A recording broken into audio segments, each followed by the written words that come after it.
Setiap kepala itu ternyata memiliki pendapat.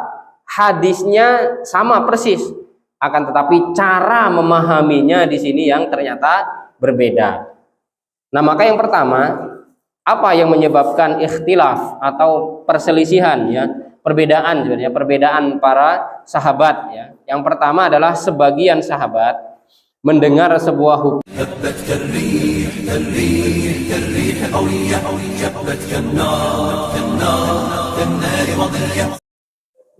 Bismillahirrahmanirrahim. Assalamualaikum warahmatullahi wabarakatuh. Innal hamdalillah nahmaduhu wa nasta'inuhu wa nastaghfiruh wa na'udzu billahi min syururi anfusina wa min sayyiati a'malina. Man yahdihillahu fala mudhillalah wa man yudlil fala hadiyalah. Asyhadu an la ilaha illallah wahdahu la syarikalah wa asyhadu anna Muhammadan abduhu wa rasuluh la nabiyya wa la rasula ba'dah. Allahumma shalli wa sallim wa barik ala nabiyyina Muhammad wa ala alihi wa ashabihi wa man tabi'ahum bi ihsanin ila yaumil ma'ad. Qala Allah ta'ala fil Qur'anil Karim ba'da an na'udzu billahi minasy syaithanir rajim. Ya ayyuhalladzina amanu taqullaha haqqa tuqatih wa la tamutunna illa wa antum muslimun. Qala Rasulullah sallallahu alaihi wasallam fi hadits asy-syarif, ittaqillaha haitsuma kunta wa atbi'i sayyi'atal hasanata tamhuha wa khaliqin nasa bi khuluqin hasanin. Allahumma la sahla illa ma ja'altahu sahla wa anta taj'alul hazna idza syi'ta sahla. Allahumma anfa'na bima 'allamtana wa 'allimna ma yanfa'una wa zidna ilma. Amma ba'du. Hadirin wal hadirat, bapak-bapak, ibu-ibu, jamaah Mushola Nurul Huda serta Majelis Ta'lim Uswatul Hasanah yang mudah-mudahan kita selalu di dalam lindungan, penjagaan serta ridho dari Allah Subhanahu wa taala dalam setiap amal baik kita, di dalam setiap amal soleh yang kita laksanakan, dan semangat di dalam menjalankannya. Kita bersyukur kepada Allah Subhanahu wa taala masih diperkenankan dan diberikan kesempatan untuk kesekian kalinya memperbaiki diri untuk hadir di dalam sebuah momen, di dalam sebuah majelis yang mana Allah Subhanahu wa taala memuliakan tempatnya dan juga Allah Subhanahu wa taala memuliakan perbuatannya di masjid, dan kemudian kita juga melaksanakan thalabul ilmi atau kita menuntut ilmu, kita menimba, kita mencari, menggali setiap hikmah yang Allah Subhanahu wa taala turunkan ke muka bumi ini sebagai bentuk bekal kehidupan kita semua.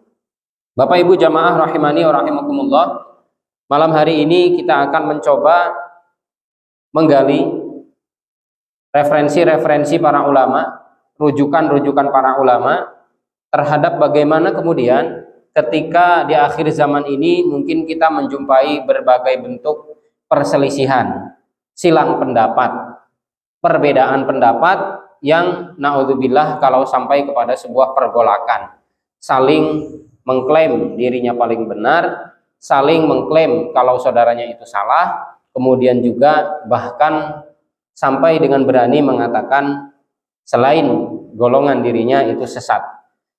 Nah, dari apa dasarnya? Kemudian berangkat dari berbagai bentuk pemahaman-pemahaman yang macamnya itu sangat banyak sekali. Tentunya kita sebagai hamba-hamba yang beriman, sebagai orang-orang yang mengharapkan yang namanya satu bentuk kesatuan, dan kemudian juga sangat berharap sekali sebuah persaudaraan yang selalu dirajut, selalu kita jalin di dalam kehidupan kita, sehingga kita berharap ridha Allah Subhanahu wa taala itu bersama-sama.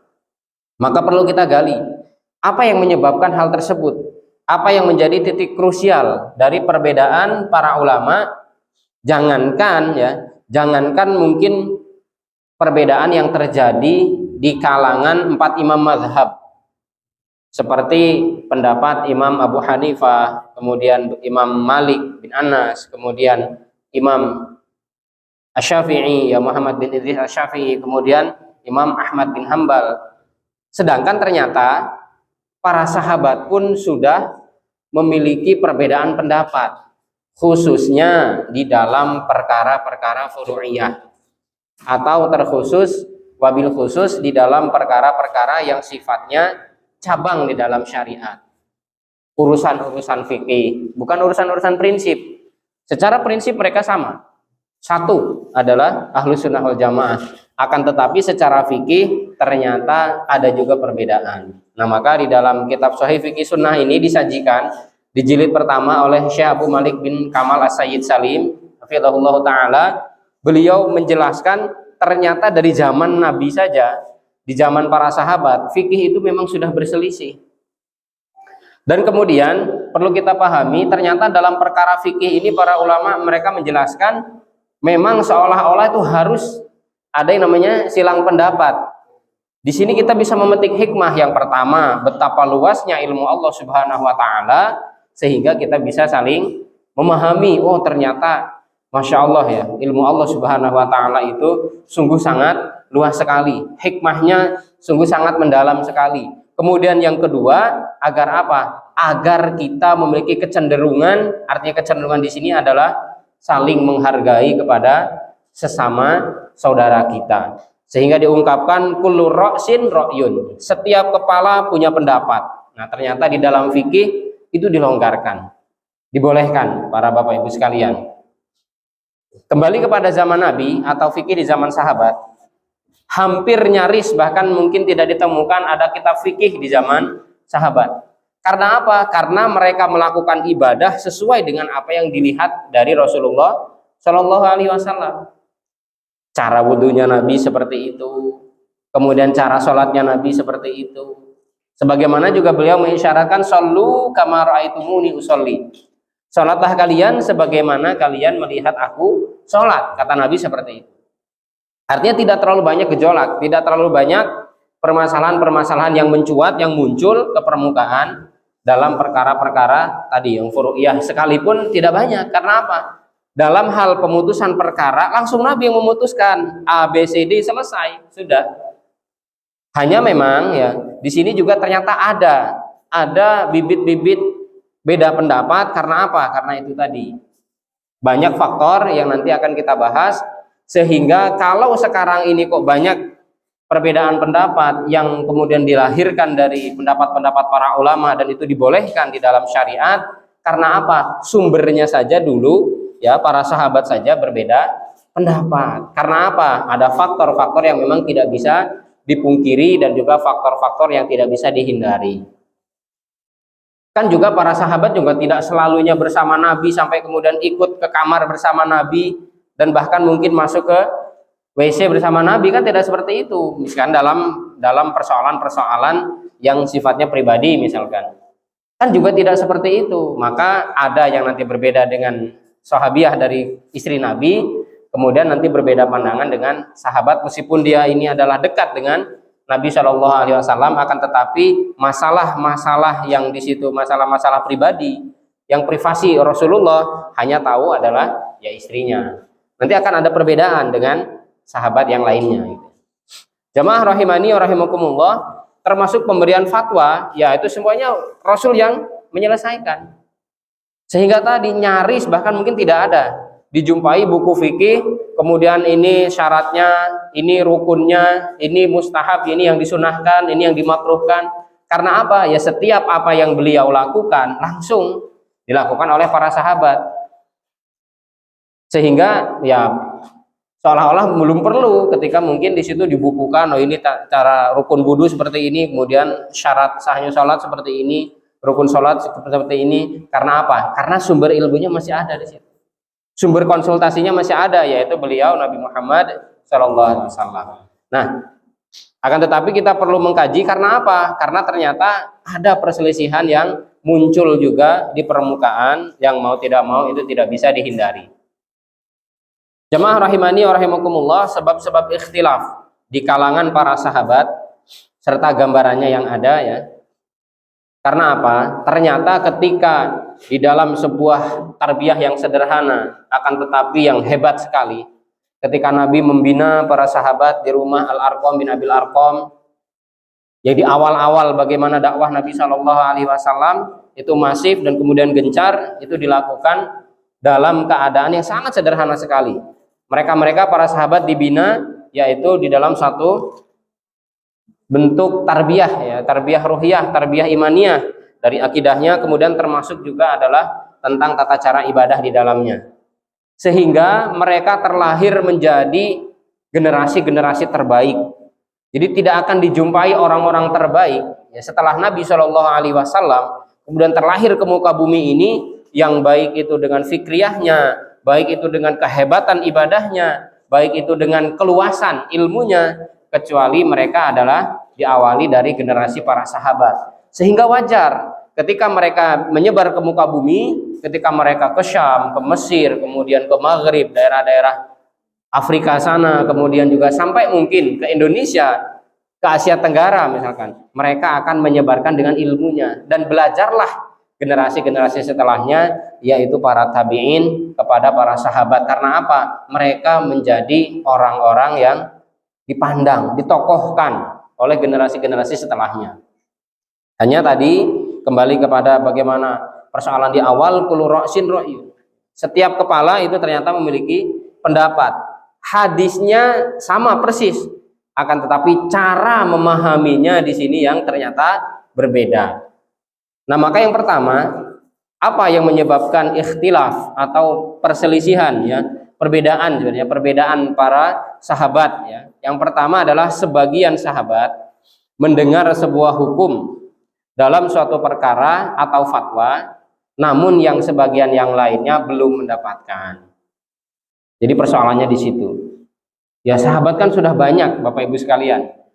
Jadi bukan hanya sahabat itu yang kita kenal hanya khulafaur rasyidin saja atau ahli-ahli hadis di situ. Artinya yang banyak meriwayatkan hadis dari Rasulullah Shallallahu Alaihi Wasallam. Akan tetapi banyak sekali berbilangnya para sahabat, tentunya tidak semua informasi itu tersampaikan.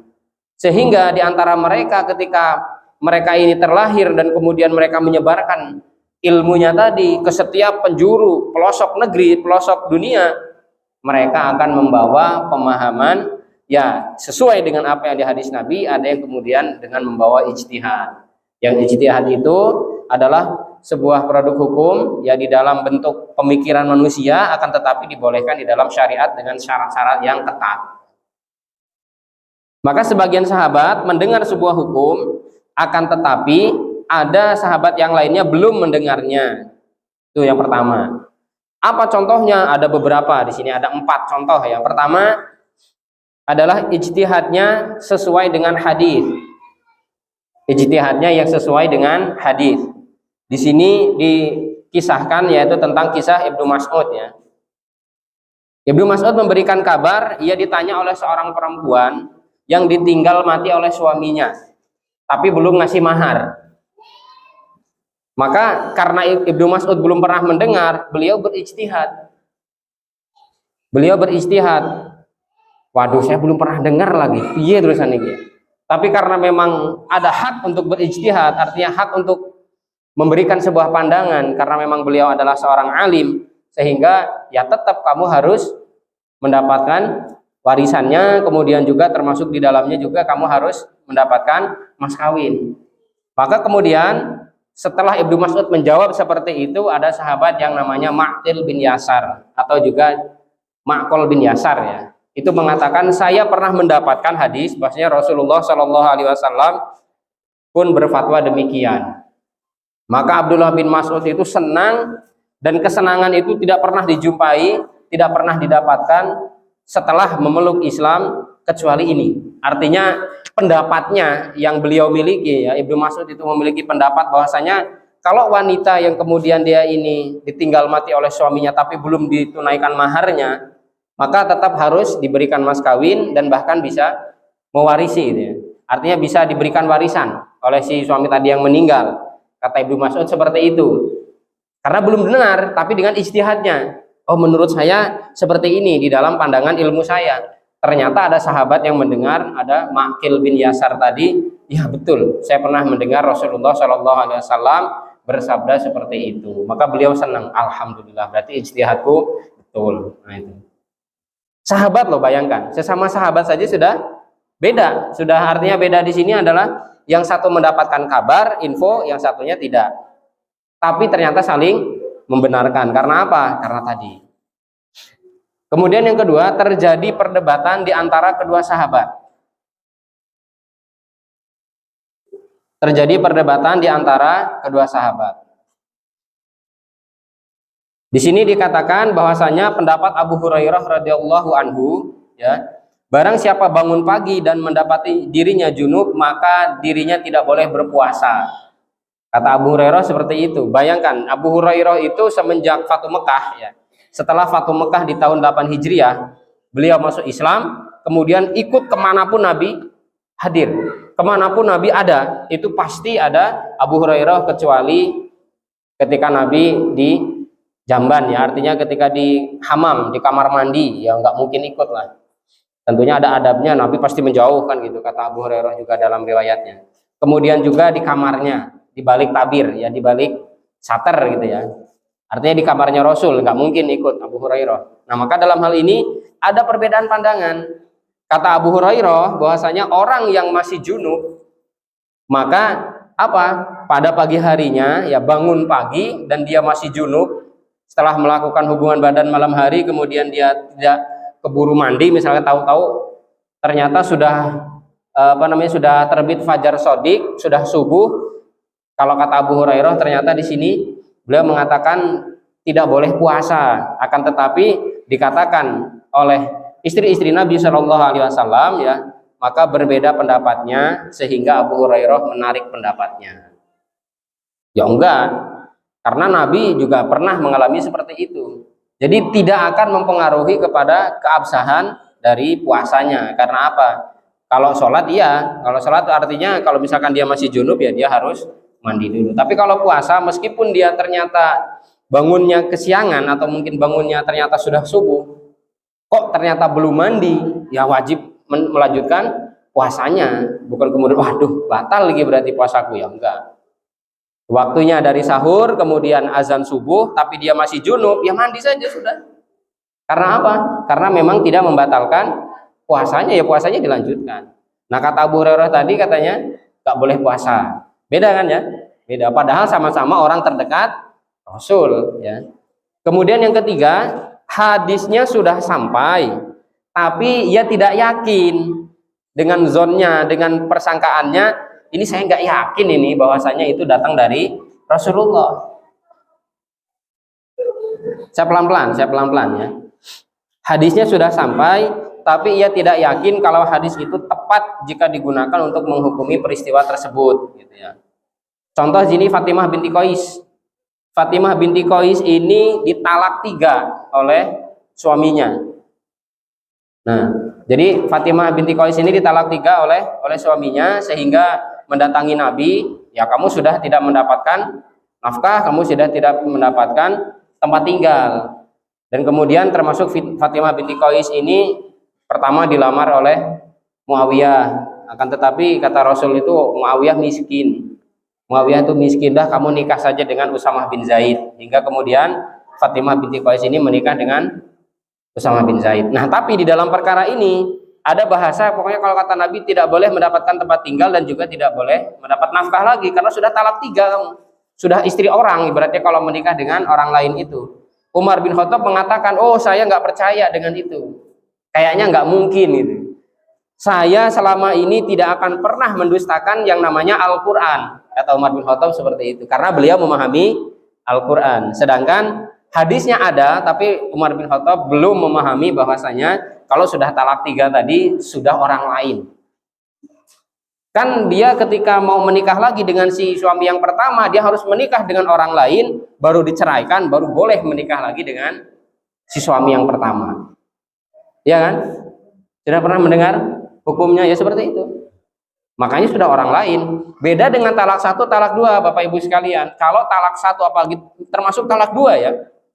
Sudah jatuh talak 2, apakah dia sudah boleh meninggalkan rumah? Nggak boleh. Tetap ada harapan rujuk di dalamnya. Meskipun sudah talak 2 ya. Jadi si istri tidak boleh dikeluarkan, diusir dari rumah atau dia meninggalkan rumahnya. Karena apa? Masih boleh hidup satu atap dan bahkan dianjurkan, diwajibkan tetap hidup satu atap, melayani, hanya yang tidak boleh dicampuri. Tidur satu ranjang nggak boleh. tapi melayani, menyucikan. Tapi kata perempuannya, "Wah, sudi temen," ditalak dua. Ya, ini harus paham. Karena apa? Di situ ada harapan untuk rujuk. Ada harapan untuk rujuk sehingga kemudian nanti kalau sudah ini kan sudah selesai. Artinya permasalahannya clear. Karena apa? Karena tadi ternyata istriku ini masih solehah ya. Bisa jadi saya ini yang salah. Kalaupun mungkin dulu ketika Nabi ini mendapat fitnah tentang Ibunda Aisyah, bahwasanya Ibunda Aisyah katanya dituduh selingkuh dengan Sofwan, ya Nabi memang mendiamkan ya. Kemudian Ibunda Aisyah, "Ya Rasulullah, saya izin karena sakit, kemudian saya pengen pulang ke rumah ayah ya, ke rumah bapaknya, ke rumah Abu Bakar gitu ya." Dan Nabi pun tidak memberikan keputusan, nggak mentalak, tapi Nabi hanya mendiamkan, nunggu wahyu intinya. Karena apa? Karena memang di situ berat sekali. Nabi mau mengiyakan, kayaknya juga kok nggak mungkin lah istriku mau berbuat seperti itu, Aisyah lagi sekelas Aisyah gitu ya. Tapi kalau enggak kok kayaknya iya. Nah itu Nabi kan bingung, karena Nabi itu kan dibimbing oleh wahyu, bukan kemudian asal-asalan beliau di dalam melakukan sunnah-sunnahnya. Akan tetapi wa ma yamtiqu 'anil hawa in huwa illa wahyu yuha. Nabi tidak bertindak apapun karena apa? Wahyu belum turun yang menjelaskan kesucian dari Ibunda Aisyah radhiyallahu anha. Ini beda kasusnya ini ya. Kemudian yang selanjutnya, pada dasarnya hadisnya memang belum sampai. Pada dasarnya hadisnya belum sampai. Kata Ibnu Amru, ini mungkin Ibnu Amru ini Abdullah bin Amru bin As ya. Beliau mengatakan perempuan kalau yang dia ini setelah ketika mandi junub maka harus diurai semua tali rambutnya, tali pintalnya, kemudian digerujuk. Kata Ibunda Aisyah, "Kenapa? Kok nggak sekalian aja dipotong rambutnya?" Kata Ibunda Aisyah gitu. Karena apa? Ya kalau Ibnu Amru ini kan memang nggak mandi dengan Nabi kan. Tapi kata Ibunda Aisyah, "Saya mandi satu bejana dengan Rasulullah, saya cuman menggerujuk 3 kali saja, nggak terlalu banyak dan bahkan mungkin sampai tali gelungannya itu kemudian diurai gitu ya." Kalaupun para ulama memang menjelaskan kalau bagi yang mereka ini mandi karena selesai dari haid ya tetap harus diurai gitu ya ininya ya. Akan tetapi kita mengambil fokus kepada ini. Ibnu Amru tadi mengatakan harus dilepas ya. Itu bagian juga ijtihadnya. Akan tetapi Ibunda Aisyah mengatakan saya mandi dengan Nabi dan beliau sebagai seorang wanita itu tidak melepas gelungan atau mungkin ikatan rambutnya ketika mandi junub. Kan beda juga tuh. Redaksi dari Ibnu Amru artinya pemahaman Ibnu Amru berbeda dengan istri Rasulullah yang memang hadir bersama Nabi, yaitu ketika melakukan tadi mandi junub itu tadi. Nah itu beda. Sampai di sini paham? Jadi pahami ya. Kemudian nomor 2 adalah para sahabat melihat Rasulullah Shallallahu Alaihi Wasallam melakukan suatu perbuatan. Sebagian mengatakan, oh ini adalah diwajibkan. Ini bagian dari ibadah, tapi yang sebagian yang lain mengatakan ini hanya anjuran. Itu hanya bagian dari sebuah anjuran gitulah intinya ya. Jadi Nabi melakukan satu hal, kemudian sahabat yang lain ini berpendapat ini kayaknya benar-benar jadi nilai ibadah ini. Ini ditekankan betul ini. Karena apa? Karena Nabi melakukan. Tapi sebagian sahabat yang lain dengan pikirannya dia menganggap oh itu hanya anjuran aja. Kalau mau gitu ya. Apa maksudnya? Nah, di sini dikatakan bahwasanya misalnya para sahabat melihat Nabi berjalan cepat ketika tawaf. Jadi Nabi ketika tawaf itu kan berjalannya cepat ya. Ketika tawaf. Para sahabat mengatakan, oh berarti sunnahnya seperti ini, cepat jalannya. Ibnu Abbas punya pandangan lain. Kata Ibnu Abbas, sebenarnya Nabi itu melakukan tawaf dengan berjalan cepat ingin mengkanter, ingin menolak satu pendapat orang-orang Quraisy mengatakan bahwa penduduk Madinah telah diserang oleh penyakit yang mematikan. Maka Nabi membuktikan, buktinya saya sehat, saya tawaf aja lari gitu. Paham? Bisa dipahami nggak? Jadi sahabat mengatakan Nabi tawaf dengan cepat itu, jalannya cepat. Itu karena apa? Ngeliling ya, tawaf itu keliling ya, kan cepat gitu ya dalam perputarannya. Sebagian sahabat mengatakan, Nabi berarti memang menganjurkan atau mencontohkan dalam sunnahnya seperti itu, makanya diikuti. Kata Ibnu Abbas enggak. Menurut saya nggak seperti itu. Karena apa? Sebenarnya ada kasus ya di sini. Ada kasus yang mana Nabi ini ingin membuktikan kalau kaum muslimin itu sehat. Kalau kaum muslimin ini dalam keadaan prima, makanya beliau mencontohkan, loh saya loh tawaf aja lari, nah, ibaratnya gitu. Saya loh tawafnya saja dengan apa? Dengan cara cepat gitu ya. Maka sebagian sahabat dengan sahabat yang lainnya juga berselisih paham, berbeda pendapat. Orang-orang musyrik dia mengatakan seperti itu. Kemudian yang ketiga, ikhtilaf karena kebimbangan. Dalam proses manasik ya, di dalam manasik haji, umroh, para sahabat itu mengira ada beberapa persepsi, ada beberapa pendapat. Ada yang mengatakan Nabi itu hajinya tamato, ada yang mengatakan Nabi itu hajinya kiron, ada yang mengatakan Nabi itu hajinya ifrad gitu ya. Paham ya? Haji tamato, haji kiron, haji ifrad, paham? Paham nggak Mas? Paham? Belum pernah bahas fikih haji ya? Ya mudah-mudahan bisa jadi Pak Haji semua lah ya. Kita bahas. Haji tamato itu haji yang diawali dengan umroh ya. Umroh terlebih dahulu, baru kemudian mendekati musim haji tanggal 8 Zulhijjah, baru nanti kemudian niat haji. Itu haji tamato. Dan ini banyak dilakukan oleh jamaah haji Indonesia. Kemudian selanjutnya haji kiron, sebaliknya. Kalau haji kiron ini niat haji, kemudian ada umrohnya di dalamnya. Nah, kalau haji ifrad itu hanya niat untuk haji saja. Karena ifrad sendiri, dia niatnya hanya haji saja. Para sahabat pun ya mereka berselisih paham, mereka juga berbeda pendapat. Ini Rasulullah ini hajinya tamattu, kiron apa ifrad ya? Ya sampai sekarang. Akan tetapi saya tadi lihat kabar ya di YouTube ya. Jadi sebagai bagian dari kebiasaan ya, masyarakat Indonesia atau jamaah haji Indonesia mereka lebih banyak melakukan haji tamattu gitu ya. Jadi umroh dulu, kemudian nanti berniat untuk berhaji ketika mendekati musim haji, berarti tanggal 10 Dzulhijjah ya. Yang keempat, ikhtilaf atau berbeda karena lalai dan lupa ya. Jadi ikhtilaf berbedanya karena lupa. Lah sahabat kan manusia biasa kok. Pasti juga dihinggapi yang adanya rasa lupa, atau mungkin sifat lupa, sifat lalai ya bisa jadi. Karena apa? Karena yang maksum itu hanyalah Rasulullah Shallallahu Alaihi Wasallam. Maka kalau di dalam diri sahabat itu ada sifat lupa, ya wajar. Wong Nabi loh ya pernah juga lupa. Kenapa? Karena ketika dalam sebuah peperangan yang hebat dan capek luar biasa, Nabi itu pernah bangun subuh ketika matahari sudah terik. Nabi dan para sahabat pernah dibangunkan oleh matahari yang menyengat di kaki beliau dan para sahabat. Loh, usahawan tuh ini. Tapi Nabi mengatakan tahan dulu Bilal, ya azan dulu, kemudian tahan dulu, saya mau sholat fajar dulu, baru kemudian kita sholat subuh. Artinya kelalaian itu juga pernah menghinggapi, bukan kelalaian kalau itu ya karena memang capek, saking capeknya, ya di dalamnya pasti ada yang namanya para sahabat. Ya. Maksudnya apa di sini? Ikhtilaf karena lalai dan lupa. Di sini dikatakan, diriwayatkan dari Ibnu Umar radhiyallahu anhuma bahwa Rasulullah itu pergi umroh pada bulan Rajab. Ini di dalam pendapat Ibnu Umar. Kemudian Ibunda Aisyah radhiyallahu anha menyangkal, maka ia pun menganggapnya lupa. Enggak, mungkin lupa Ibnu Umar itu. Padahal bukan di bulan Rajab.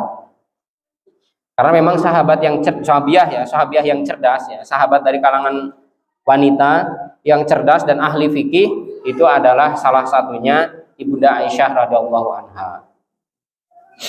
Yang kelima adalah ikhtilaf dalam kekuatan hafalan. Ikhtilaf dalam kekuatan hafalan ya.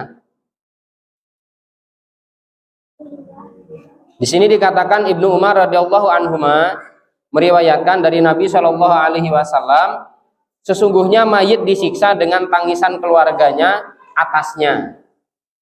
Kemudian Aisyah radhiyallahu anha menyebut bahwa Ibnu Umar keliru di dalam memahami hadis tersebut. Jadi Ibnu Umar punya riwayat bahwasanya ketika seseorang menangisi si mayat, maka dia disiksa karena tangisan dari keluarganya gitu. Itu kata Ibnu Umar. Maka kata Ibunda Aisyah radhiyallahu anha, bahwasanya Rasulullah itu melewati kuburan ya seorang perempuan Yahudi yang sedang ditangisi oleh keluarganya. Lalu Nabi SAW bersabda, sesungguhnya mereka menangisi perempuan ini dan sesungguhnya perempuan ini disiksa di kuburnya. Artinya gini, lah si mayit ini sedang disiksa di kuburnya, kenapa kok ditangisi? Kalau misalkan kita ini adalah muslim kepada muslim, ya layaknya didoakan, bukan malah ditangisi. Kalaupun menangis, kalau misalkan sekedarnya saja, sebagaimana ketika Rasulullah ditinggal wafat oleh sang anak Qasim ya, kemudian siapa lagi? Abdullah, Ibrahim ya, Ibrahim. Abdullah itu anak dari siapa? Hah? Qasim lah terutama ya, yang beliau itu sampai turun tangis itu ya. Ya karena apa? Karena memang berat sekali, sedih sekali ya. Karena apa? Karena putra beliau wafat. Dan itu boleh, hanya misalkan menangis ya sekedarnya saja. Yang tidak boleh itu adalah niyahah, meratapi ya, meratapi kemudian meraung-raung, mengacak-ngacak rambut, kemudian menyobek-nyobek pakaian. Nah itu yang tidak dibolehkan. Nah dalam perkara ini ya, di dalam kasus ini Ibnu Umar memahami bahwasanya si mayat disiksa karena ditangisi oleh keluarganya. Sedangkan Ibnu Aisyah mengatakan bahwa Rasul ketika melewati kuburan seorang perempuan Yahudi yang kemudian ditangisi oleh keluarganya, Nabi mengatakan mereka menangis sedangkan si penghuni kubur ini, ahli kubur ini sedang dalam keadaan disiksa. Nah, seperti itu. Jadi berbeda.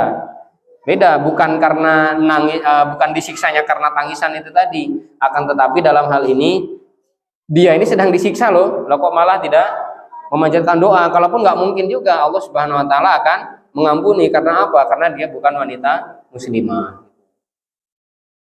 Tapi persoalannya di sini adalah tentang kekuatan hafalan yang kemudian bisa menjadikan perbedaan hukum atau satu kasus yang mana itu adalah sebenarnya dari Rasul Shallallahu Alaihi Wasallam. Yang keenam adalah ikhtilaf dalam ilat atau sebab penetapan hukum. Ikhtilaf dalam ilat atau sebab penetapan hukum.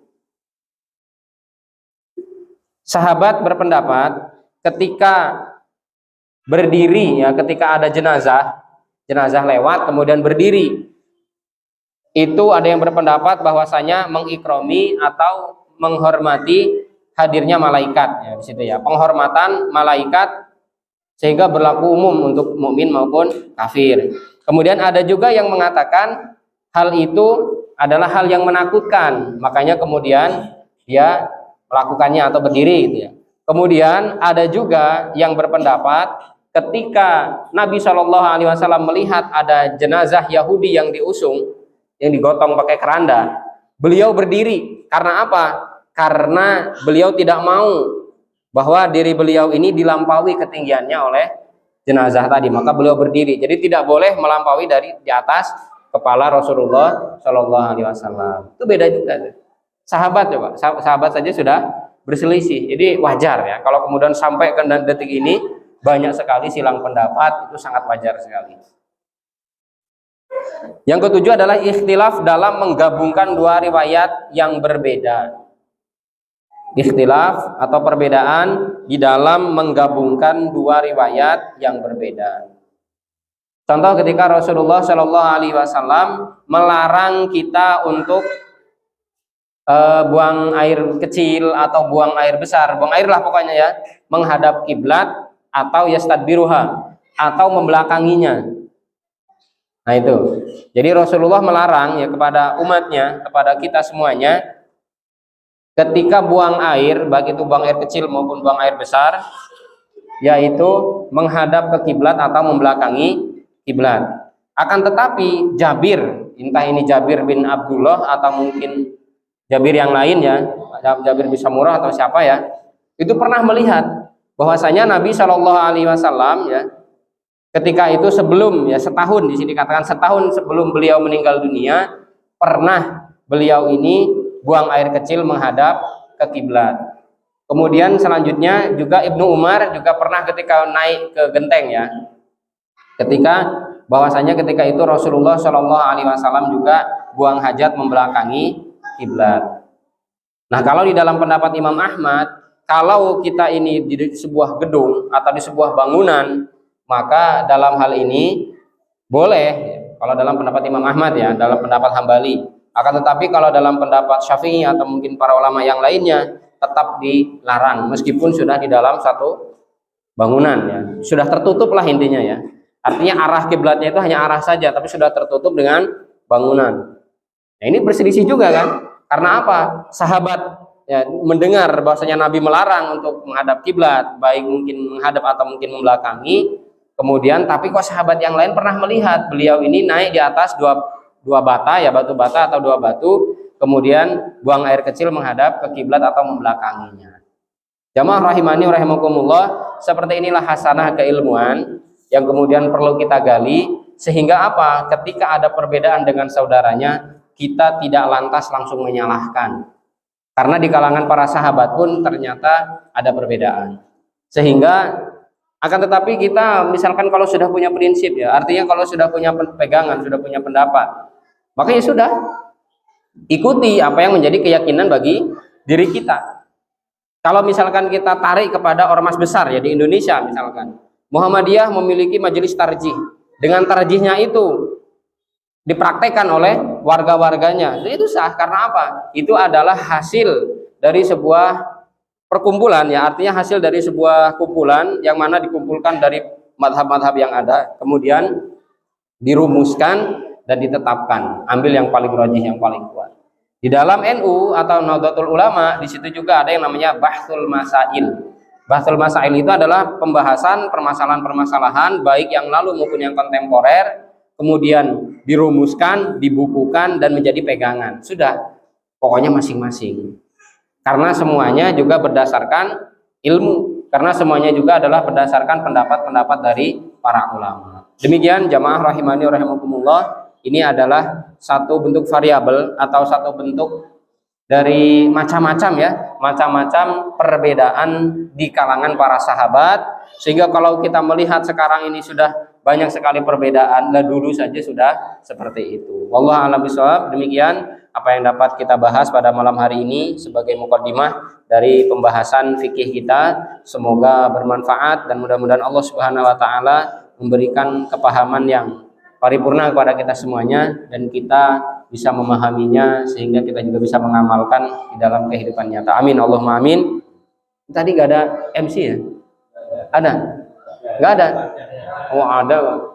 Ya, saya kembalikan kepada pembicara untuk ditutup. Billahi taufik wal hidayah. Wassalamualaikum warahmatullahi wabarakatuh. هبت كالريح كالريح كالريح قوية جبت كالنار كالنار كالنار وضية.